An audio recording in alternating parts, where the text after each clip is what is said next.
میں محترم بزرگوں اور بھائیوں اور عزیز نوجوانوں، آج کل کے حالات اس لحاظ سے ناگفتہ بھی ہیں اور مسلمانوں کا دل چھلنی ہے کہ ان کے پیغمبر حضرت محمد مصطفیٰ صلی اللہ علیہ وسلم کے خلاف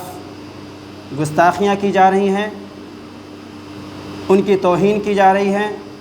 ان کے خلاف نازیبا، غیر مناسب، غیر مہذب تبصرے کیے جا رہے ہیں۔ اللہ کے رسول صلی اللہ علیہ وسلم کی محبت یہ ہم سب مسلمانوں کے ایمان کی جڑ ہے، بنیاد ہیں۔ حب رسول کے بغیر کسی کا ایمان سلامت اور مکمل نہیں ہو سکتا۔ اسی ایمان کی جڑ پر اگر کوئی ضرب لگانے کی کوشش کرے، اسی ایمان کی علامت کو اگر کوئی مٹانے کی کوشش کرے تو مسلمان اس چیز کو برداشت نہیں کر سکتا۔ پوری دنیا کے اندر غم و غصے کی لہر ہے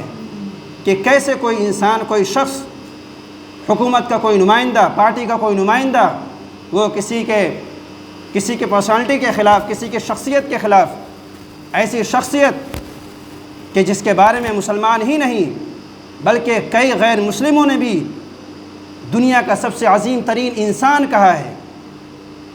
جس کو پورے تاریخ انسانی کے اندر ایک نمبر پر، پہلے نمبر پر رکھا ہے، ایسی عظیم شخصیت کے خلاف، ایسی عظیم شخص کے خلاف، ایسے عظیم پیغمبر کے خلاف اگر کوئی باتیں کرتا ہے، کوئی نازیبا گفتگو کرتا ہے، نازیبا تبصرے کرتا ہے، تو یہ ہم سب کا فرض بنتا ہے کہ اس کے خلاف آواز اٹھائیں۔ ایسا ہو نہیں سکتا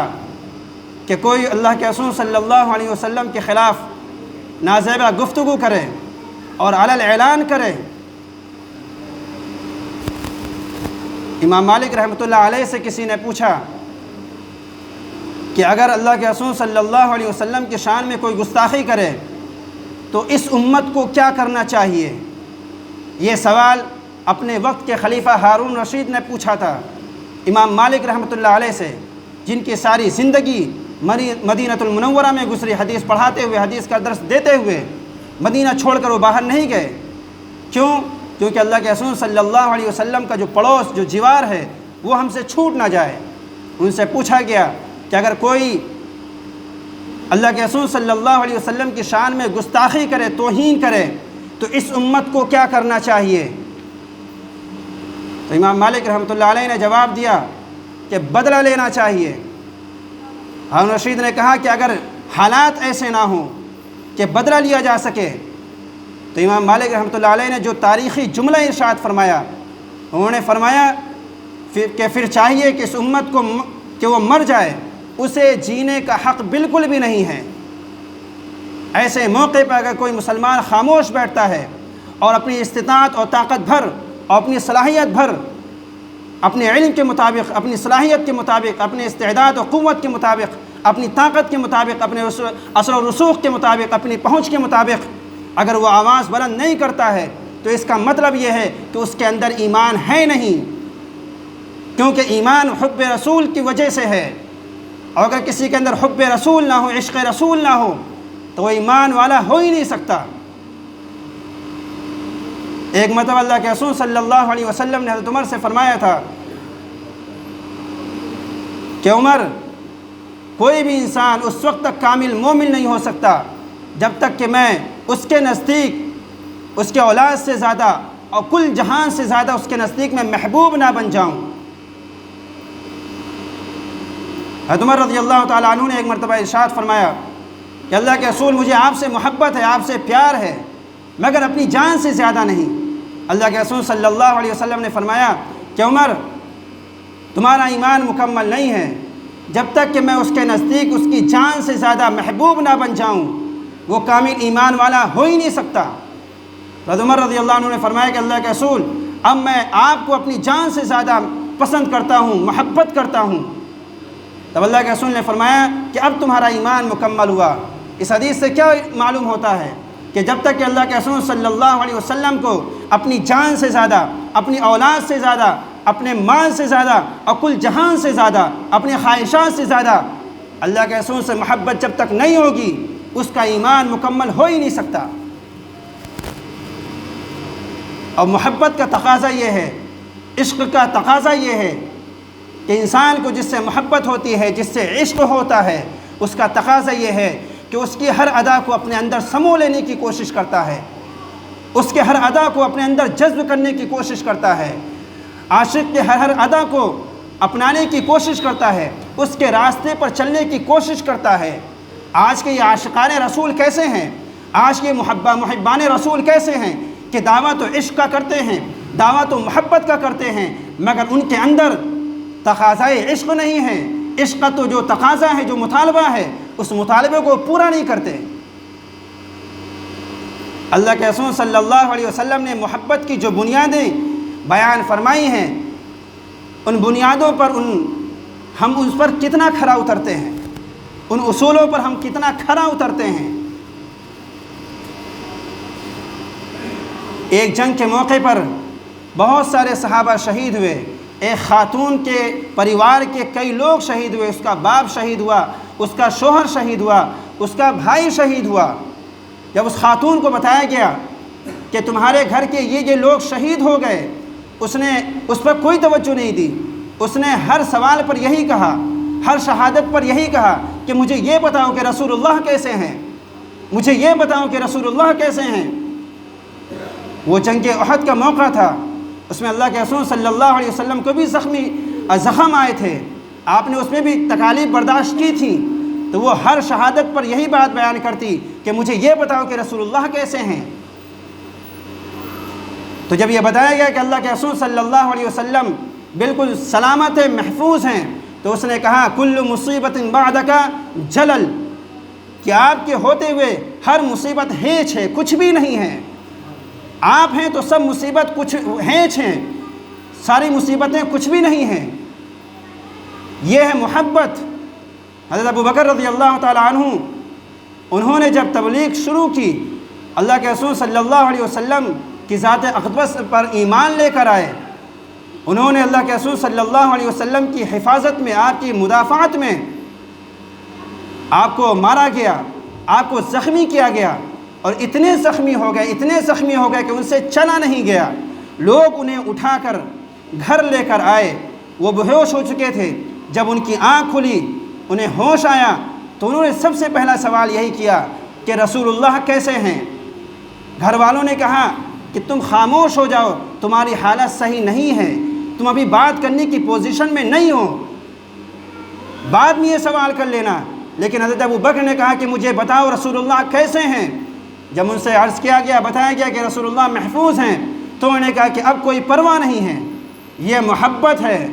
کہ جو اپنی جان سے زیادہ اپنے اللہ کے رسول صلی اللہ علیہ وسلم کو محبوب رکھتے تھے۔ آج ہم میں محبت کے مطالبات ہمارے اندر کتنے ہیں جنہیں ہم پورا کرتے ہیں؟ صرف زبانی اظہار محبت کر دینا، محبت کے تقاضے پورے نہیں ہوتے۔ صرف زبانی اظہار عشق کر دینا، عشق کے تقاضے پورے نہیں ہوتے۔ جس کو کسی سے عشق ہے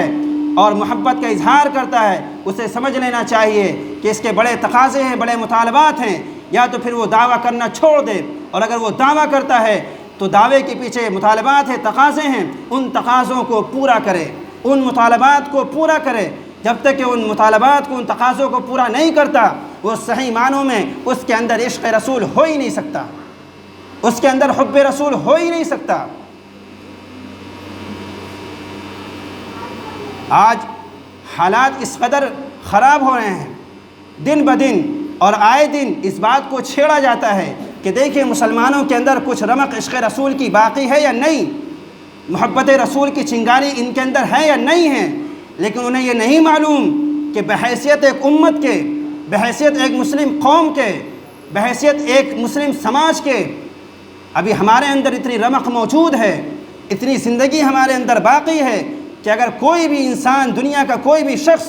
اس کا تعلق کسی بھی پارٹی سے ہو، اس کا تعلق کسی بھی ملک سے ہو، اس کا تعلق کسی بھی حکومت سے ہو، کہیں سے بھی ہو، اگر وہ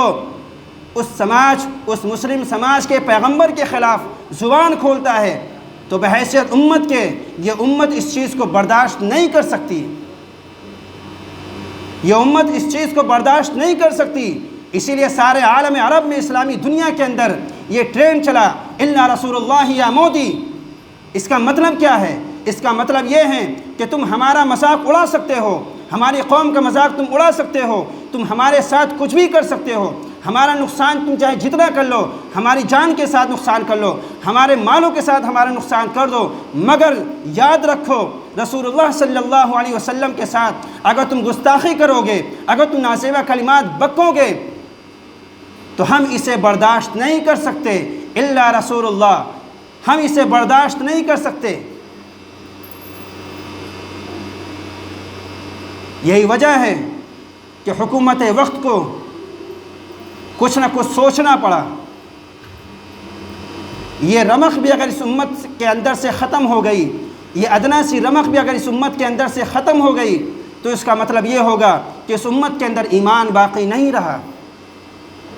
کیونکہ محبت رسول ہی ایمان کی اصل ہے، جڑ ہے، اس کے بغیر کسی کا ایمان مکمل نہیں ہو سکتا۔ لیکن جیسا کہ عرض کیا کہ صرف جذباتی نعروں سے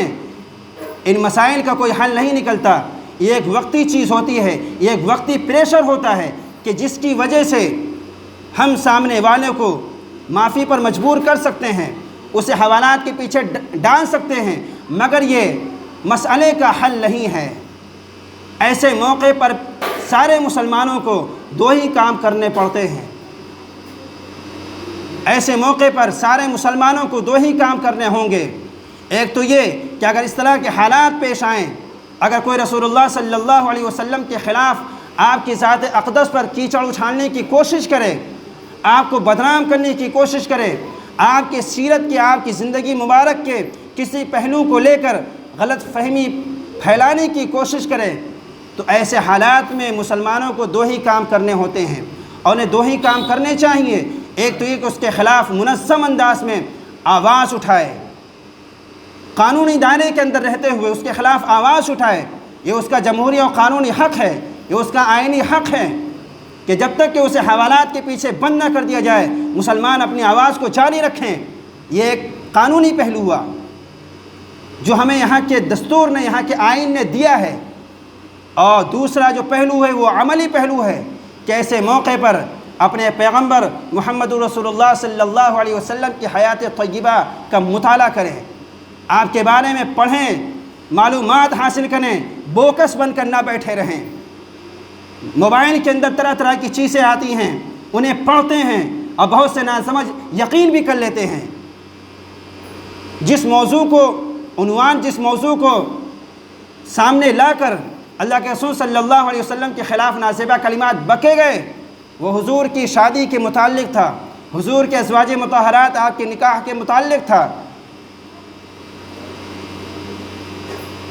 اور ہم سب جانتے ہیں کہ حضور نے کئی شادیاں کی تھیں، مختلف اوقات میں آپ نے مختلف شادیاں کی تھی، 11 آپ نے نکاح کیے تھے۔ اس کے پیچھے کی حکمت کیا ہے کسی کو نہیں معلوم۔ اللہ کے رسول صلی اللہ علیہ وسلم نے حضرت عائشہ سے نکاح فرمایا تھا،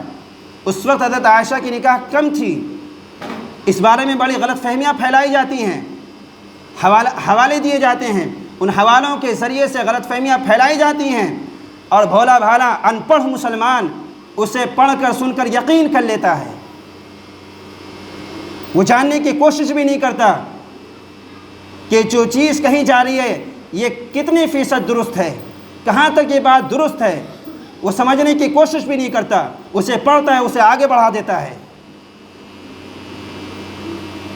اس چیز کو بڑھانے میں، آگے کرنے میں ہمارا بھی بہت بڑا حصہ ہے، ہمارے مسلم نوجوانوں کا بھی بہت بڑا حصہ ہے، بغیر سوچے سمجھے ہر چیز کو آگے بڑھا دیتے ہیں۔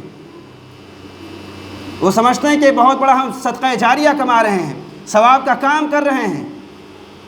اللہ کے رسول صلی اللہ علیہ وسلم کی سیرت طیبہ، آپ کی مبارک زندگی کو پڑھنا بہت ضروری ہے، ورنہ اسی طریقے سے آپ کو ہراساں کیا جائے گا، آپ کو پریشان کیا جائے گا، اور آپ کو کچھ نہیں معلوم ہونے کی وجہ سے آپ غلط فہمیوں کا شکار بن جائیں گے۔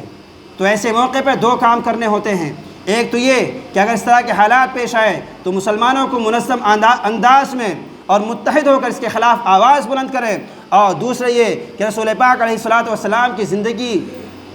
کے بارے میں پڑھیں اور معلومات حاصل کریں۔ آپ کی لائف کو، آپ کی جیونی کو پڑھیں۔ ہر زبان میں کتاب موجود ہے۔ آپ کون سی زبان جانتے ہیں؟ اردو جانتے ہیں، ہندی جانتے ہیں، ہر زبان میں کتاب موجود ہیں، اسے پڑھیں، معلومات حاصل کریں۔ جو غلط فہمیاں پھیلائی جا رہی ہیں غیر مسلموں کے درمیان اور کم پڑھے لکھے مسلمانوں کے درمیان، ان غلط فہمیوں کا ازالہ اور خاتمہ تبھی ہو سکے گا جب ہم ان سب کے بارے میں معلومات حاصل کریں گے، پڑھیں گے اور جاننے والے سے معلومات حاصل کریں گے۔ ورنہ ہمارا جو ہے کم پڑھا لکھا ہونا اور ہماری ناواقفیت آگے چل کر ہمارے لیے نقصان دہ ثابت ہو سکتا ہے۔ اللہ تعالیٰ سے دعا ہے کہ اللہ تعالیٰ ہم سب کو صحیح سمجھ کی توفیق عطا فرمائے، سنت ادا کرنا۔